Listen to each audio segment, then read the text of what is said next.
ஓம் அமிர்தீஸ்வரிய நமக. ஓம் நம சிவாயா. நாம இன்னைக்கு ஸ்ரீ குரு கீதை புத்தகத்துல 2வது அத்தியாயத்துல 78வது ஸ்லோகம் பார்க்க போறோம். லாஸ்ட் வீடியோல என்ன பார்த்தோம்? ஒரு முக்தனுடைய லட்சணம் என்ன அப்படின்னு சொல்லி பார்த்தோம். ஒரு முக்தனுடைய லட்சணம் எப்படி இருக்கும்? தான் காண்ற எல்லாத்துலயும் பிரம்மத்தையே தரிசிக்கணும். ஸோ பிரம்மத்தை தவிர இங்க வேற எதுவுமே மாறி தெரியாது, எல்லாமே அதுவாகவே தெரியும். ஸோ அடுத்தது பிரம்ம நிலை கை வந்த பிறகு குரு வருளால விருப்பங்கள் இல்லாதவனா தனிமையில அமைதியா வசிக்கணும். அடுத்து விருப்பு வெறுப்பு இல்லாம, கிடைச்சாலும் சந்தோஷப்படாம, கிடைக்கல அப்படின்னா வருத்தப்படாம எல்லாத்தையும் ஆனந்தமா ஏற்றுக்கொள்ளக்கூடிய அந்த மனநிலையில இருக்கணும். இதுதான் ஒரு முக்தனுடைய லட்சணம் அப்படின்னு சொல்லி பார்த்தோமா. அடுத்த ஸ்லோகம் பாருங்க. உபதேச ஸ்வயம் தேவி குரு மார்கேன முக்திதஹ குரு பக்தி ஸ்ததாத்யாந்தா கர்த்தவ்யா வை மனிக்ஷிபிஹ. தேவி, இந்த உபதேசம் குருவின் மூலம் பெறும்போது வேறு எதனுடைய அவசியமும் இல்லாமல் முக்தியை அளிப்பதாகும். ஆகவே அறிவுள்ளவர்கள் குரு மீது அளவற்ற பக்தியுடன் இருக்க வேண்டும். சோ என்ன சொல்றாங்க? இதுக்கு முன்னாடி ஒரு முக்தனோட லட்சணம் என்னன்னு சொல்லி பார்த்தோம் இல்லையா? இந்த ஒரு முக்தனுடைய லட்சணத்தை, இந்த உபதேசத்தை ஒரு முக்தி பெறுபவன், ஒரு முக்தியை நோக்கி பயணப்படுறவன் இப்படிதான் இருக்கணும், முக்தி அடைஞ்சவங்க இப்படிதான் இருப்பாங்க. சோ இந்த மாதிரியான லட்சணத்தை தான் நம்ம வளர்த்துக்கணும் அப்படின்னு சொல்லிட்டு குருவோடைய வாயால இந்த உபதேசம் யாருக்கு கிடைக்குதோ, ஓகேங்களா, அவங்களுக்கு வேறு எதனுடைய அவசியமுமே இருக்காதாமா. ஓகேங்களா, வேற எதையுமே டிபெண்ட் பண்ணாம அவங்களுக்கு முக்தி கிடைக்கும் அப்படின்னு சொல்றாங்க. அதனால அறிவு இருக்கவங்க குரு மேல அளவற்ற பக்தியோட இருக்கணும்னு சொல்றாங்க. சிவபெருமான் பார்வதி தேவி கிட்ட ஒரு முக்தனுடைய லட்சணம் என்ன, ஒரு முக்தி பெற்ற ஞானியோட லட்சணம் என்ன, எப்படி எல்லாம் அவங்க இருக்கணும்னு சொல்லிட்டு இந்த உபதேசத்தை யார் ஒருத்தர் குரு மூலமா பெறுகிறார்களோ அவங்களுக்கு வேற எதுவுமே தேவையில்லை, குருவுடைய இந்த உபதேசமே அவங்களுக்கு முக்தியை கொடுக்கும் அப்படின்னு சொல்றாரு. அதனால குரு மேல அளவற்ற பக்தியோட இருக்கணும்னு சொல்லிட்டு இப்போ நாம குரு வழிபாட்டுல இருக்கோம். நல்லா யோசிச்சு பாருங்க. இந்த மனநிலையை நம்மளுடைய குரு கண்டிப்பா நம்மளுக்கு பிராக்டிஸ் பண்ணிட்டு இருக்காங்க. என்ன சொல்லியிருக்காங்க? காண்ற எல்லாமே பிரம்மமயமா பார்க்கணும்னு சொல்லிட்டு இந்த குரு கீதை புத்தகம் ஆரம்பிச்சதுல இருந்து இது வரைக்கும் இதே தான் நம்ம திரும்ப திரும்ப பார்த்துக்கிட்டு இருக்கோம். ஸோ இங்க பிரம்மத்தை தவிர எதுவுமே இல்லை, அந்த எனர்ஜி ஃபார்மை தவிர எதுவுமே இல்லை. இங்க எல்லாவுமா இருக்கிறது அதுதான், எல்லாவுமா இருக்கிறது இறைவன் தான். ஸோ நம்ம இதை எல்லாமே நம்மளுடைய குரு நமக்கு சொல்லிக் கொடுக்குறது, நம்மளுடைய அம்மா நமக்கு சொல்லிக் கொடுக்குறது தான் இல்லையா? இதோட ஸ்டார்டிங் ஸ்டேஜ்ல நம்ம என்ன பண்ணுவோம்? ஃபர்ஸ்ட் பாக்குற எல்லா கடவுளும் நம்ம குரு தான் அப்படிங்கிற அந்த ஃபீல் வரும். அடுத்த ஸ்டேஜ்ல என்ன வரும்? பாக்குற எல்லா மனுஷங்களும் நம்மகிட்ட ஒரு சுச்சுவேஷன் வருது, ஒருத்தவங்க நம்மகிட்ட வந்து ஒரு மாதிரி பேசுறாங்க அப்படின்னாலே அது சந்தோஷமா இருந்தாலும் சரி, இல்ல வருத்தம் தரக்கூடிய விதத்துல இருந்தாலும் சரி, குரு தான் அவங்க வழியா பேசுறாங்க. சோ ஒண்ணு நம்ம செஞ்ச விஷயத்துக்காக பிரைஸ் பண்றாங்க, பாராட்டுறாங்க. அப்படி இல்லாட்டி நம்மளுக்கு டெஸ்ட் வைக்கிறாங்க அவங்க மூலமா. இந்த இடத்துல நம்ம எப்படி ரியாக்ட் பண்றோம், நம்மளுக்கு டெஸ்ட் வைக்கிறாங்க அப்படிங்கிற மனநிலையில இருக்குமா. அடுத்த ஸ்டேஜ் என்னாகும்? ஃபர்ஸ்ட் பாக்குற எல்லா உருவத்தின் கடவுளையும் குருவா பார்ப்போம். அடுத்து காண்ற எல்லா மனுஷங்களும் குரு தான் அவங்க வழியா ஆக்டிவேட் பண்ணி நம்ம கிட்ட கம்யூனிகேட் பண்றாங்க அப்படிங்கிற ஸ்டேஜ்ல பார்ப்போம். அதுக்கு அடுத்த ஸ்டேஜ்ல நம்ம பாக்குற அனிமல்ஸ், பேர்ட்ஸ், அசையாத பொருட்கள், மரம், இல்ல வந்து பாத்தீங்கன்னா திங்ஸ், அசையாத பொருட்கள், இந்த பூமி, இந்த என்ன சொல்றது, நிலா, சூரியன் சொல்லி சின்ன சின்ன பொருள் இருந்து பெரிய பெரிய பொருட்கள் வரைக்கும் எல்லாமே அந்த இறை சக்தியால உருவானதா, அந்த இறை சக்தியால நிறைஞ்சு இருக்கு. சோ அதுதான் இங்க எல்லாவுமா இருக்கு, அதை தவிர வேற எதுவுமே இல்லை அப்படிங்கறத முழுமையான உணர்வு பூர்வமா உணர ஆரம்பிக்கிறோமா. அடுத்தது சரணாகதி மனப்பான்மையில எது கிடைச்சாலும் நம்ம ஏத்துக்கிறோம் இல்லையா? அத சோ நம்ம குரு தான் நமக்கு இந்த சிச்சுவேஷனை அலோவ் பண்ணிருக்காங்க, இந்த விஷயத்த நம்ம குரு தான் நமக்கு கொடுத்துருக்காங்க. அதனால முழு அக்செப்டன்ஸ்க்கு வரோமா. அந்த அக்செப்டன்ஸ்க்கு வரும்போதே எங்க இருந்தாலும் எப்படி இருந்தாலும் அந்த மனசு அமைதி அப்படிங்கிறது தானாவே வந்துருதா. நம்ம ஏன்னா எதிர்த்து போராட மாட்டோம் ஒரு சிச்சுவேஷனுக்கு. நம்ம குரு அலோவ் பண்ணிருக்காங்க, இதை நாம எப்படி கரெக்டா ஹேண்டில் பண்ணணும், இல்ல அவங்க வைக்கிற டெஸ்ட்னா அதை எப்படி நம்ம கரெக்டா பாஸ் பண்ணி வெளில வரணும் அப்படிங்கிற மனநிலையில மட்டும்தான் இருப்போமே தவிர நம்ம அதை எதிர்க்கவே மாட்டோம் அந்த சிச்சுவேஷனை. அப்ப அமைதி, ஆனந்தம்ங்கிறது தானாவே கிடைக்குதா. சோ குரு பக்தியில, குரு வழிபாட்டுல இருக்கவங்களுக்கு இந்த ப்ராசஸ் எல்லாமே இயல்பாவே, இதெல்லாம் என்னன்னே தெரியாமலே நாம அந்த பிராக்டிஸ்ல இருக்கோம். அந்த பிராக்டிஸ்ல நம்மள அம்மா கொண்டு போறாங்க. அதுதான் சிவபெருமான் சொல்றாரு, இது இருந்தாலே போதும், வேற எதனுடைய அவசியமும் தேவையில்லை. இதுவே ஒரு சாதகனுக்கு முக்தியை அளிக்கக்கூடிய இது. குருவோடைய இந்த உபதேசத்தை புரிஞ்சு ஃபாலோ பண்ணாலே நமக்கு புரியுதோ இல்லையோ, உபதேசம் அம்மா பார்த்தீங்கன்னா மறைமுகமாவே நம்மளை இந்த வழியில தான் நடத்தி கொண்டு போறாங்க. ஓகேங்களா? நாம இந்த ப்ராசஸ்ல தான் இருக்கோம். என்ன சொல்றாரு, அறிவுள்ளவர்கள் குரு மேல அளவற்ற பக்தியோட இருக்கணும். ஸோ அந்த குரு பக்தி தான் நமக்கு அடுத்த ஸ்டேஜுக்கு நம்மளை ஏற்றி கொண்டு போகும். ஓகேங்களா? ஸோ அடுத்த ஸ்லோகா பாருங்க. நித்ய யுக்திராச்சிய சர்வோ வேத கிருத் சர்வ வேத கிருத் ஸ்வபரஜான தாதாச தம் வந்தே குருமீஸ்வரம். நித்திய யுக்தர்களுக்கு அடைக்கலமானவரும் சகல வடிவாக திகழ்பவரும் வேதங்களை படைத்தவரும் எல்லா அறிவிற்கும் அடிப்படையாக உள்ளவரும் தன்னை குறித்துள்ள குரு தத்துவத்தை குறித்துள்ள ஞானமும் பரபிரம்ம ஞானமும் அளிப்பவருமான குரு வடிவிலுள்ள அந்த இறைவனை நான் வணங்குகிறேன். ஸோ இங்க சகல வடிவங்களாகவும் நம்ம கண்ணில் பார்க்கக்கூடிய எல்லா வடிவங்களாகவும் இருக்கவரும், அடுத்து வேதங்களை படைச்சவரும், அடுத்தது எல்லா அறிவிற்கும் அடிப்படையா இருக்கிறவரும், ஸோ குரு தத்துவத்தை குறித்துள்ள ஞானத்தையும் பிரம்ம ஞானத்தையும் நமக்கு கொடுக்கிறவருமான அப்படியாப்பட்ட குருவை நான் வணங்குறேன்னு சொல்லி சிவபெருமான் சொல்றாரு. ஓகேங்களா? அடுத்த ஸ்லோகம் பாருங்க. யத்யப்யதீதா நிகமாக ஷடங்கா ஆகமா பிரியே அத்யாத்மாதீனி சாஸ்திராணி ஞானம் நாஸ்தி குரும் வினா. பிரியமானவளே, 4 வேதங்களும் 6 வேத அங்கங்களும் ஆகமங்கள் என்னன்னு சொல்லியிருக்காங்க. சிஷா, கல்பம், வியாகரணம், நிருக்ருதம், நிருக்தம், ஜியோதிஷம் மற்றும் பிற ஆன்மீக சாஸ்திரங்களும் படித்தாலும் குருவருளின்றி ஞானம் கிடைக்காது. ஸோ நீ 4 வேதங்கள், 6 வேத அங்கங்கள் அப்படின்னு சொல்லிட்டு ஆகமங்கள், இந்த வேத சாஸ்திரங்கள்லாம் நிறைய சொல்லுவாங்க இல்லையா, இன்னும் பல ஆன்மீக சாஸ்திரங்கள் சொல்லிட்டு எவ்வளோ படிச்சாலும் குரு அருள் இல்லாம ஞானம் கிடைக்காதுன்னு சொல்றாங்க. ஓகேங்களா? ஸோ ஒரு ஆத்மா இந்த சம்சார கடல்ல இருந்து மீண்டு திரும்ப அந்த பரபிரம்மத்தை அடைஞ்சி தன்னுடைய இயல்பு நிலையான அந்த பரபிரம்மத்தோடு கலந்து அந்த பேரானந்தத்துல மூழ்கிறதுக்கு கண்டிப்பா குரு அருள் மட்டும்தான் துணை செய்யும். அதை தவிர வேற எதுவுமே இங்க உதவி செய்யாது. அடுத்த ஸ்லோகா பாருங்க. சிவ பூஜா ரதோ வாபி விஷ்ணு பூஜா ரதோ தவா குரு தத்வ விஹீனச்சேத் தத் சர்வம் வியர்த்தமேவஹி. குரு தத்துவத்தை அறியாமல் சிவபூஜை மற்றும் விஷ்ணு பூஜை செய்வதில் மிகுந்த ஈடுபாடு உள்ளவனாக இருந்தாலும் அந்த பூஜைகள் அனைத்தும் பயனற்றவையே. இதுக்கு எக்ஸாம்பிளா நம்ம லைஃபே எடுத்துப்போம். நம்ம வாழ்க்கையில குரு வர்றதுக்கு முன்னாடி நம்மளுடைய இந்த ஆன்மீக பயணம், ஸ்பிரிச்சுவல் அப்படிங்கிறது, இறை வழிபாடு அப்படிங்கிறது எப்படி இருந்தது, குரு வந்த பிறகு எப்படி இருக்கு யோசிச்சு பாருங்க. குரு வரதுக்கு முன்னாடி சாமி கும்பிட்டுருப்போம். எதுக்கு? தேவைக்காக. எனக்கு இது வேணும், அது வேணும், என் லைஃப் இப்படி இருக்கணும், அப்படி இருக்கணும்னு சொல்லி பல எக்ஸ்பெக்டேஷனை வச்சுக்கிட்டு இந்த மாய உலகத்துல இருக்க மாயையை கேட்டு சாமி கும்பிட்டுருப்போம். அது பாத்தீங்கன்னா இறைவன் அப்படிங்கறத கேட்கறத கொடுக்குறவரு. நமக்கு ஏதாச்சும் தேவை, நம்ம லைஃப்ல ஒரு தேவை அப்படின்னா இறைவன் கிட்ட போயிட்டு கேட்டா கொடுப்பாரு அப்படிங்கிற ஒரு பாவனையில நம்ம எல்லா பூஜைகளும் வேண்டுதல் வச்சு இப்படி ஒரு மென்டாலிட்டியில தான் வாழ்ந்துட்டு வந்தோம்.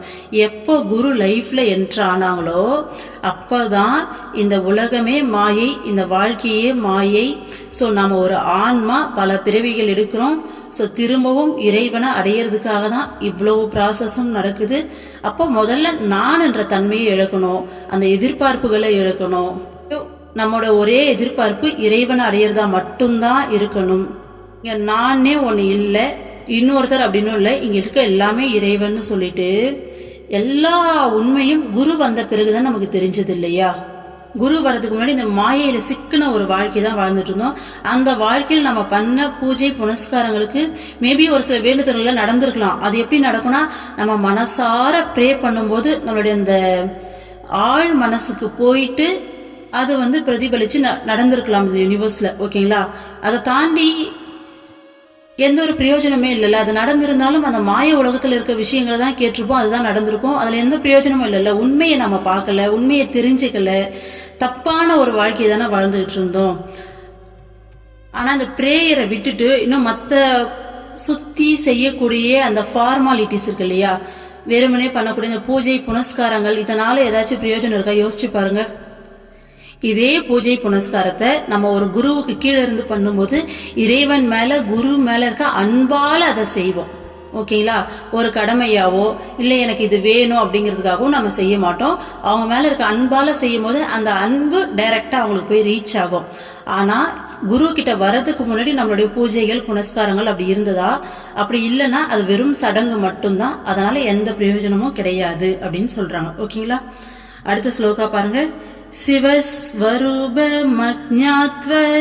சிவ பூஜா கிருதாயதி ச பூஜா நாம மாத்ரம் ஸ்யா சித்ரதீப இவ பிரியே. சிவஸ்வரூபத்தை அறியாமல் சிவ பூஜை செய்தால் அந்த பூஜை சித்திரத்தில் காணும் விளக்கை போல் பெயருக்கு மட்டுமே பூஜையாக இருக்கும். அதனால் பலன் ஏதும் விளையாது. சோ உண்மையை புரிஞ்சிக்காம, உண்மையை தெரிஞ்சிக்காம, ஓகேங்களா, இங்கே எல்லாமே பரபிரம்மமயமா தான் இருக்கு. ஸோ இறைவன்னா யாரு, நாம யாரு, நம்ம எதுக்காக இங்க வந்திருக்கோம், இந்த எல்லா உண்மையுமே எதையுமே தெரிஞ்சிக்காம நம்ம ஜஸ்ட் ஒரு ஃபார்மாலிட்டியா ஒரு பூஜை செய்யறோம் அப்படின்னா, அதான் சிவஸ்வரூபத்தை தெரியாம பூஜை செய்யறோம், சிவ பூஜை செய்யறோம்னா அது பாத்தீங்கன்னா ஒரு டிராயிங்ல இருக்க விளக்கு மாதிரி தான். அந்த விளக்கால வெளிச்சம் கிடைக்காது. அந்த மாதிரி நம்ம பூஜையால எந்த பலனும் இருக்காது. அது ஜஸ்ட் ஒரு சடங்கா தான் இருக்குமே தவிர அதனால எந்த ஒரு பலனும் விளையாதுன்னு சொல்றாங்க. அதே பூஜையே அந்த சிவஸ்வரூபத்தை அறிஞ்சு பண்ணும்போது என்ன பண்ணுவோம், நம்மளுடைய ஆத்ம திருப்திக்காக பண்ணுவோம். எந்த ஒரு எதிர்பார்ப்பும் இல்லாம நம்மளுடைய ஆன்ம திருப்திக்காக அதே விஷயத்த இறைவன் மேல இருக்க அன்பால, ஓகேங்களா, அந்த பரமாத்மா மேல இருக்க அன்பால நாம அதே விஷயத்த செய்யும் போது அது பக்தி யோகமா மாறுது. அப்போ நம்மளுடைய அந்த உணர்வு, அந்த அன்பு உணர்வு அந்த பரபிரம்மத்தை போயிட்டு அடையுது. அதை செய்யும் போது அந்த பிரம்மத்தோட கலந்த அந்த உணர்வு நாம் அனுபவிச்சு நாமளும் திருப்தி அடைகிறோம். அடுத்த ஸ்லோகா பாருங்க. சர்வம் ஸ்யாத்தி சர்வம் ஸ்யாத் சபலம் கர்ம குரு தீக்ஷா பிரபாவதஹ குரு லாபாத் சர்வ லாபோ குருஹீனஸ்து பாலிசஹ. குரு தீட்சையின் மகிமையால் ஒருவனின் எல்லா கர்மங்களும் பலனளிக்கும். குருவை அடைந்து விட்ட ஒருவன் அனைத்தையும் பெறுகிறான். குருவில்லாதவன் மூடனாக ஆகிறான். என்ன சொல்றாங்க? குரு தீட்சையோட மகிமையால ஒருவனுடைய எல்லா கர்மங்களும் பலனளிக்கும். அப்படின்னா கர்மங்கள்லாம் செயல்கள், நம்மளுடைய எல்லா செயல்களும் பலனளிக்கும்னா நம்மளுடைய செய்யக்கூடிய ஒவ்வொரு செயலுமே பிரயோஜனமான செயலா, உருப்படியான செயலா மாறிடும். குருவோடைய கண்ட்ரோல் இருக்கும்போது நம்ம எந்த தப்பும் செய்ய முடியாது. நம்மளை மீறியும் தவறான விஷயங்கள் நமக்கு தெரியாமையும் நம்ம பண்ண விடாம பார்த்துப்பாங்க. இப்போ ஒரு டொனேஷனே கொடுக்குறோம் அப்படின்னா கூட குரு இல்லாதப்ப பார்த்தீங்கன்னா அது சரியான இடத்துக்கு கூட போய் சேருதான்னு நமக்கு தெரியாது. கொடுப்போம், சப்போஸ் அதை வாங்குறவங்க ஏதாச்சும் தப்பா யூஸ் பண்ணா கூட அதோடைய கெட்ட கர்மா நமக்கு சேரும்ன்றாங்க. ஆனா குரு இருக்கும்போது நம்ம எங்க கொடுக்கணும், எப்படி கொடுக்கணும், அது எங்க போய் சேர்க்கணுன்ற அளவுக்கும் குரு இறங்கி வேலை பார்க்குறாங்க இல்லையா. ஸோ அவங்களுடைய டைரக்ஷன்ல இருக்கும்போது நம்ம செய்யக்கூடிய எல்லா செயல்களும் பலனளிக்கும். அது தவறா போறதுக்கு வாய்ப்பில்லை. அடுத்தது, குருவை அடைஞ்சவன் எல்லாத்தையும் பெறுகிறான், குருவில்லாதவன் மூடனாக ஆகிறான் அப்படின்னு சொல்றாங்க. ஸோ அதுதான் எப்பயும் போல நம்ம லைஃபே, குரு இல்லாததுக்கு முன்னாடி நம்ம லைஃப் எப்படி இருந்தது, குரு வந்த பிறகு நம்ம இப்போ எப்படி இருக்கோம் அப்படிங்கிற டிஃபரன்ஸ்ல இந்த பாயிண்ட் நம்மளால புரிஞ்சுக்க முடியும். அடுத்த ஸ்லோகா பாருங்க.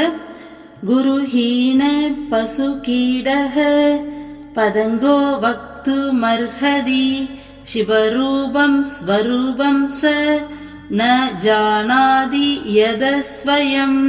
சிவஸ்வரூபத்தையோ தனது சொரூபத்தையோ அறியாதிருப்பவன் எவனோ குருவை சரணடையாத அவனை மிருகம், புழு அல்லது தும்பிக்கு நிகராகவே கருத வேண்டும். சோ அறியாமையில இருக்கக்கூடிய மக்கள் சொல்றாங்க. சோ குரு வர்றதுக்கு முன்னாடி நாமளும் அந்த நிலையில தான் இருந்தோம் இல்லையா. சிவஸ்வரூபத்தையோ தனது ஆத்மஸ்வரூபத்தையோ, ரெண்டுமே ஒண்ணுதான். சிவஸ்வரூபம் தான் தனக்குள்ள தன்னுடைய ஆத்மஸ்வரூபமா இருக்கு இல்லையா.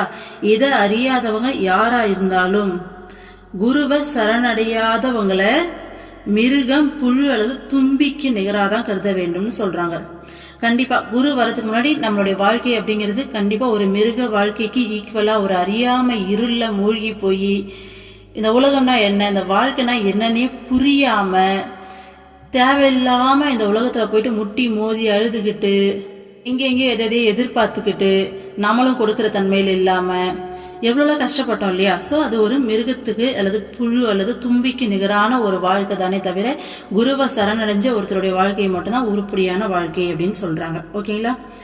தஸ்மாத் சர்வ பிரயத்னேன சர்வ சங்க விவர்ஜிதஹ விஹாய சாஸ்திர ஜாலானி குருமேவ சமாச்ரயேத். ஆகவே எல்லாவித முயற்சியின் மூலம் சகல உறவுகளையும் துறந்து சாஸ்திர வலைகளில் அகப்படாமல் குருவையே முறையாக சரணடைய வேண்டும். சோ நம்ம என்ன பண்ணணும், எல்லாவித முயற்சியின் மூலமா சகல உறவுகளையும் துறந்து பற்றில்லாம நடந்து. உறவுல துறக்கிறதுனா நீ உடனே வந்துட்டு எனக்கு எந்த உறவுமே கிடையாதுன்னு சொல்லிட்டு துறவி ஆகிறது கிடையாது. மனதளவுல பற்றில்லாம ஆகணும். சோ இங்கே எந்த ஆத்மாவுக்கும் எனக்கும் சம்பந்தம் கிடையாது. எல்லாமே இறைவனுடைய ஆத்மா. இறைவன் தான் இங்க பரமாத்மா. அதோடைய ஜீவாத்மாக்கள் தான் இங்க எல்லாமே தவிர எனக்கும் எந்த ஒரு தனிப்பட்ட ஆத்மாவுக்கும் இங்க சொந்தம் கிடையாது. எனக்கும் இறைவனுக்கும் எனக்கும் அந்த பரமாத்மாவுக்கும் மட்டும்தான் சொந்தம் அப்படின்னு சொல்லி இந்த மனநிலையை வளர்த்துக்கிட்டு குரு கிட்ட என்ன பண்ணணும், அந்த பற்றின்மைய வெளியில இருக்க உறவுகள்ல அந்த பற்றுக பற்றற்றான் பற்றை பற்றுக அப்பற்றை விடற்குன்ற மாதிரி ஒரு திருக்குறள் வரும் இல்லையா. பற்றுக பற்றற்றான் பற்றினை அப்பற்றை பற்றுக பற்று விடற்கு இப்படிதான் வரும் இல்லையா. அதாவது பற்றுக பற்றற்றான் பற்றினை, பற்றே இல்லாதவனுடைய பற்றை பற்றணும். எதுக்காகனா அப்பற்றினை பற்றுக பற்று விடற்கு, மற்ற எல்லாத்து மேல இருக்க பற்றையும் விடுறதுக்கு பற்றில்லாதவனுடைய பற்றினை பற்றணும் அப்படிங்கிறதா இந்த திருக்குறளுடைய மீனிங் இல்லையா. அதாவது பற்றே இல்லாம இருக்க குருவை நமக்கு நம்மளுடைய பற்று எல்லாத்தையும் குரு மேல மட்டும்தான் வைக்கணும். மற்ற எல்லாத்து மேல இருக்கக்கூடிய பற்றையும் அதுதான் என்ன பண்ணும், விடும். அதனாலதான் விட வைக்க முடியும். சோ நம்ம பற்ற குரு மேல வைக்கும் போது நமக்கு மற்ற எல்லா பொருட்கள் உறவுகள் மேல இருக்க எல்லா பற்றும் நீங்கி குரு மேல மட்டுமே பற்று நிற்கும். ஓகேங்களா. சோ அதுதான் வந்து பாத்தீங்கன்னா நம்மளுடைய எல்லா வித முயற்சியின் மூலம் சகல உறவுகளையும் துறந்து அப்படின்னு சொல்லியிருக்காங்க. அந்த முயற்சிங்கிறது நம்ம குரு பக்தி அதிகரிக்க அதிகரிக்க அந்த முயற்சி இருந்தாலே போதும், மற்றதை குரு பார்த்துப்பாங்க. அடுத்தது சாஸ்திர வலைகளில் அகப்படாமல். ஏன்னா இந்த உலகத்துல சாஸ்திர சம்பிரதாயன்ற பேர்ல நிறைய தப்பான விஷயங்கள் இருக்கு. ஸோ அதுல வந்து நம்ம போயிட்டு அகப்பட்டுக்கிட்டோம் அப்படின்னா வழி மாறி போறதுக்கு நிறைய வாய்ப்பு இருக்கு. ஸோ நம்ம சுத்தி இருக்க எதையுமே கண்டுக்க கூடாது. No formalities. எனக்கு எதுவுமே தெரியாது, என் குருவை மட்டும்தான் எனக்கு தெரியும். ஸோ அவர் மட்டும்தான் எனக்கு உயிர், உலகம், என் பேச்சு மூச்சு எல்லாமே அவர் தான். குரு என்ன சொன்னாலும் கேட்பேன், அவங்க சொல்றதை கேட்கறது மட்டும்தான் என் வேலை. மற்ற நம்மளுடைய இதுக்கு முன்னாடியே நமக்கு நிறைய மூட நம்பிக்கைகள்லாம் வளர்ந்துருக்கும். நமக்கே தெரியாம சின்ன வயசுல இருந்து இன்னைக்கு வெள்ளிக்கிழமை, இன்னைக்கு செவ்வாய்க்கிழமை, இது நல்ல நேரம், இது கெட்ட நேரம், இந்த நேரத்துல இதை செய்யணும், அந்த நேரத்துல செய்யணும், எவ்வளோ விஷயம் கொஞ்சம் நெஞ்சம் கிடையாது, அவ்வளோ ரெக்கார்ட்ஸ் வந்து நமக்குள்ள இருக்கு. ஸோ எல்லாத்தையும் கம்ப்ளீட்டா தூக்கி போட்டுடணும். நமக்குள்ள ரெக்கார்ட்ஸ்ன்றதே இருக்கக்கூடாது. ஓகேங்களா. ஒரே ரெக்கார்டு, குரு என்ன சொல்றாங்களோ அதை கேட்பேன், குரு சொல்றதை செய்வேன். எனக்கு என்னோட குரு மட்டும்தான் தெரியும். இந்த விதத்துல இருக்கவங்களுக்கு நம்ம தப்பாவே செஞ்சாலும் நமக்கு நல்ல பலனை மட்டும்தான் கொடுக்கும். ஸோ குருவை மட்டும் டைட்டா பிடிச்சிக்கிட்டு மற்ற எல்லா விஷயத்தையும் விட்டுடணும். ஓகேங்களா. அதுதான் பற்றுக பற்றற்றான் பற்றினை. அடுத்தது பாருங்க, நிரஸ்தசர் வசந்தேகோ ஏகி கிருத்ய சுதர்சனம் ரகசியம் யோ தர்சயதி பஜாமி குருமீஸ்வரம். சகல சந்தேகங்களும் விலகிவிட்ட நிலையில் பிரம்ம வடிவான குரு ரகசியங்களை வெளிப்படுத்தி சாக்ஷாத் பிரம்ம தரிசனத்தை அளிக்கிறார். அவரை நான் துதிக்கிறேன். பாத்தீங்களா என்ன சொல்லியிருக்காங்கன்னு. சகல சந்தேகங்களும் விலகிவிட்ட நிலையில், அதாவது இந்த சாஸ்திர சம்பிரதாயம் அதே மாதிரி இந்த பற்று இந்த விஷயம் எல்லாமே சொன்னோம் இல்லையா. அதுதான் நம்ம மைண்டை கிளியரா கிளீன் போர்டு ஆக்கிடணும். அதில் எந்த ஒரு ரெக்கார்ட்ஸும் இருக்கக்கூடாது, எந்த ஒரு பற்றும் இருக்கக்கூடாது, எந்த ஒரு நினப்பும் இருக்கக்கூடாது. எல்லாத்தையுமே கிளியர் பண்ணிட்டு அந்த ஒன்னஸ் குரு அப்படிங்கிற அந்த ஒரு விஷயத்தை மட்டும் உள்ள வந்துட்டு முழுமையா நிலைநிறுத்தும் போது, ஓகேங்களா, அப்பதான் குரு என்ன பண்ணுவாராம், தன்னுடைய ரகசியங்களை வெளிப்படுத்தி சாக்ஷாத் பிரம்ம தரிசனத்தை கொடுப்பாராமா. ஓகேங்களா, இவ்வளோதான் முக்தி அடையிறதுக்கு தேவையான ஒட்டுமொத்த லட்சணமுமே இவ்வளோதான். எதையுமே மைண்டில் வச்சுக்கூடாது. எதையுமே ஒரே ஒரு விஷயம், குரு குரு குரு குரு குரு மட்டும் பிடிச்சிக்கிட்டு மற்ற எல்லாத்தையுமே நம்ம விட்டுணும். நம்ம மைண்ட்லேருந்து மற்ற எல்லா விஷயங்களையும் நீக்கிடணும், மற்ற எல்லாத்தையுமே விட்டுடணும். அப்படி விடும்போது அந்த மைண்டு வந்து எப்போ அந்த பியூர் ஃபார்ம் குருவிலேயே அந்த நிலைச்சி நிற்குதோ அந்த டைமில் தான் குரு வந்துட்டு என்ன பண்ண முடியும், நமக்கு அந்த பிரம்ம தரிசனத்தை கொடுக்க முடியும். ஓகேங்களா, ஸோ அவரை நான் துதிக்கிறேன்னு சொல்லி சிவபெருமான் சொல்லி முடிக்கிறார். ஓகேங்களா, ஸோ அடுத்த டாபிக் போகுது. ஸோ இதோடு இந்த வீடியோ முடிச்சுக்கலாம். ஓம் அமிர்தீஸ்வரி நமக. ஓம் நம சிவாய. சர்வம் கிருஷ்ணார்ப்பணம்.